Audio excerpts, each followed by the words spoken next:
RCF, écoutez la vie du bon côté. Voilà, dans Bruxelles Nature Sauvage, je reçois Yannick Renouard. Bonjour Yannick. Salut. Et pour m'accompagner pour cette interview, j'ai bien sûr Marco Mpembe. C'est bien ça, bonjour. Et Bonjour à j'y tous. arrive mieux là, Marco, non? Ouais, c'est déjà mieux, C'est déjà mieux. Hein. C'est déjà mieux. À la fin, ça ira encore mieux. On va parler de Natural Research. Alors Yannick, première question, c'est quoi une Natural Research? Alors, Natural Reset, c'est un logement de déconnexion. L'idée, c'est d'inviter les gens à se déconnecter de tous les outils technologiques, de leurs écrans, d'Internet, des réseaux sociaux, du stress, du travail finalement aussi, et de se reconnecter à soi-même à travers la nature. Ok. Et j'ai déjà une première question. Comment vous est venue l'idée de créer ce lieu de détox? En fait, ça m'est venu en faisant une campagne de sensibilisation autour de l'importance de l'immersion en pleine nature. Et avec toutes les infos, toutes les données que j'ai pu récolter à travers cette campagne, l'idée m'est venue comme ça. Je me suis dit, tiens, pourquoi pas tout rassembler dans un endroit et de partager avec des gens et les inviter à justement se déconnecter et de profiter de la nature. Et l'objectif, in fine, ça serait d'éradiquer les nouvelles technologies dans la vie de vos patients? Surtout pas, surtout pas. Je pense que les technologies, quand même, c'est quelque chose de super important. C'est tellement intégré dans nos vies. Enfin, on ne serait pas ici, ne serait-ce que pour la radio. Bien Si sûr. on n'avait pas tout ça. Et non, je pense pas que ça soit quelque chose à éradiquer. C'est juste prendre conscience que c'est quand même vachement inséré dans notre vie et qu'il faudrait peut-être parfois savoir lever le pied et se dire ok, maintenant je vais faire une pause parce que déjà ça abîme nos yeux. C'est juste se ressourcer dans la nature Voilà, pour c'est justement ça. se désintoxiquer Tout et à fait. prendre du bon temps comme on irait faire du sport par exemple. Voilà. Ouais, c'est ça. C'est vraiment juste faire une pause en fait. Mhm. Et parlons un petit peu des lieux où ça se passe. Alors, dans cette optique-ci, ça serait de le faire en pleine forêt, donc en Wallonie. Et pour l'instant, le lieu n'est pas encore connu, mais je suis en pleine recherche de terrain, justement, si jamais un auditeur pouvait Éventuellement avoir un terrain. éventuellement Ouais. avoir un terrain Le boisé. message est passé. Oui, ça, je suis passé. Voilà. Ouais. Et que comprend donc justement une cure de désintoxication au niveau numérique? Comment ça se passe? L'idée, c'est de poser son téléphone à l'entrée, de se dire, OK, maintenant je retire mes chaussures aussi, et je mets mes doigts de pied en éventail, je me mets au coin du feu en plein hiver ou quoi, et je fais une pause. Je me repose, je joue à un jeu de société, je vais faire une balade en pleine forêt, je suis relax, quoi, et je laisse mon écran sur le côté. Et vous avez un public que vous visez particulièrement ou bien c'est ouvert à tous? C'est ouvert à tous, absolument à tous ceux qui se sentent stressés, par exemple, ou qui se disent waouh, ok, là j'ai quand même des idées noires, j'ai besoin de faire une pause, j'ai besoin vraiment de me retrouver quelque part où je suis tranquille. Et justement, la nature a cet effet bénéfique de se ressourcer, comme on disait, mais aussi de juste faire le vide dans la tête et de se sentir mieux. Maintenant, c'est vraiment public cible, c'est les gens stressés, quoi. D'accord. Vous êtes en pleine campagne pour l'instant dans un crowdfunding, comment ça se passe? Voilà, le financement participatif est en cours. Là, je suis arrivé à 20%. Il reste encore 31 jours maintenant tout de suite. Et je suis quand même vachement content d'avoir mes 3 premiers clients et j'espère que ça va continuer, quoi.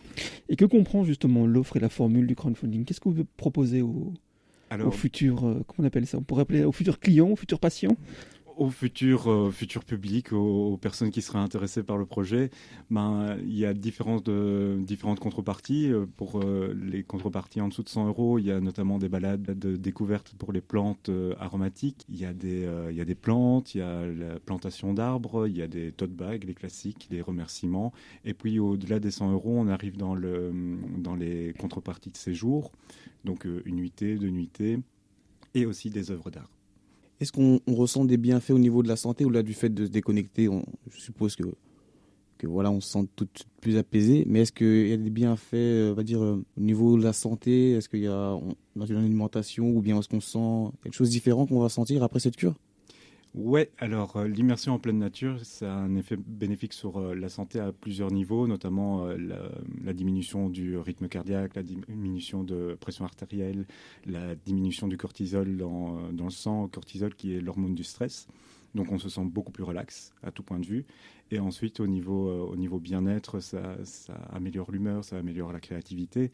Et dans le cadre de ce projet en particulier, j'aimerais apporter des connaissances par rapport à la relaxation. J'aimerais apporter aussi des connaissances par rapport au local, au bio.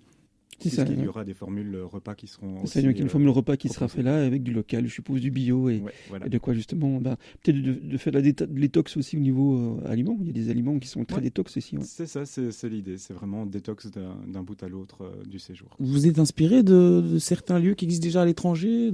Est-ce qu'il y a un modèle anglo-saxon? Je t'avoue que j'ai pas cherché après des lieux comme ça qui ressemblaient à l'étranger, donc vraiment même à l'intérieur de l'Europe. Je me suis peut-être un peu inspiré de ce qui existe au niveau du logement en lui-même, mais pas au niveau du digital detox. Parlons justement un petit peu du logement. Quel est l'imaginaire de votre logement? L'imaginaire du logement. De base, j'étais parti sur une yourte, donc un logement rond qui épouse la nature d'une façon assez particulière.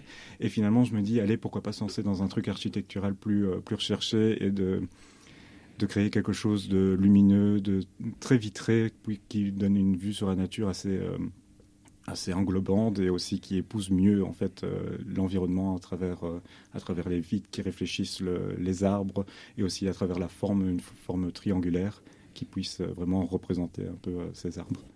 Et concrètement, donc on arrive dans cet espace. Qu'est-ce qu'on fait? On a notre GSM souvent avec nous. Généralement, on est connecté dès l'arrivée. Qu'est-ce qui se passe? On met notre GSM quelque part? On l'oublie à la maison? Comment on fait? Oui, on l'installe tranquillement à l'entrée du logement en se disant, OK, il a son endroit à lui. S'il faut, en cas d'urgence, il est là. On peut y accéder sans souci, même si l'intérieur du logement normalement sera anti-ondes, donc ça sera sûrement difficile d'avoir un réseau à l'intérieur même. À l'extérieur, ça devrait passer quand même. Mais ensuite, c'est vraiment, on le pose de côté et on vit sa vie sans. On essaye de vivre sa vie sans, et ça, je pense que c'est un peu compliqué pour certaines personnes. Les formules, c'est un week-end, une semaine. Est-ce qu'il y a des coachs qui sont prévus également pour avoir un suivi justement de ces détox? C'est du coup à la nuitée. C'est des locations à la nuitée. Ensuite, je pense organiser des retraites avec les personnes en fonction de leurs demandes. Donc un week-end, peut-être une semaine, et en fonction, voir avec eux tout ce qui est possible de faire, et aussi de proposer un agenda de yoga, par exemple, de méditation, et de voir un truc vraiment personnalisé. Oui, se détendre déjà, là, on se sent bien détendu, n'est-ce pas, Marco? Et je me remets un peu en question et je me dis, j'ai une question par rapport à... Par exemple, moi, j'aimerais savoir à quel moment on sent qu'on est justement intoxiqué par ces nouvelles technologies. Je pense que déjà, quand on vit en ville, il y a un truc, il y a tout cet effet de pollution, la pollution sonore avec les voitures qui passent constamment. Enfin, on sait bien ici à Bruxelles, c'est assez impressionnant. Ensuite, on est constamment sur notre écran quand tu marches dans la rue et que tu te prends un poteau ou que tu donnes un coup d'épaule à quelqu'un qui passe à côté de toi, c'est parce que tu l'as pas vu, parce que tu as les yeux rivés sur ton écran. Ouais. Et à partir de quel moment, je sais pas trop, je pense que c'est quelque chose qu'on ressent, tu vois. C'est vraiment quelque chose qu'on ressent. Eh bien, merci Yannick Renouard d'être venu nous parler de Natural Reset. On souhaite beaucoup de chance pour ce crowdfunding. Ouais. Merci à Marco également d'avoir participé à la préparation de cette interview. On a beaucoup appris, en tout cas moi j'ai beaucoup appris. C'est cool, merci à vous deux. Et bien sûr, tenez-nous au courant de la suite et on viendra faire peut-être un reportage sur place et se détendre aussi. Enfin, je ne sais pas comment on fera sur micro pour la radio, mais on s'arrangera quand même. On se débrouillera. On se débrouillera.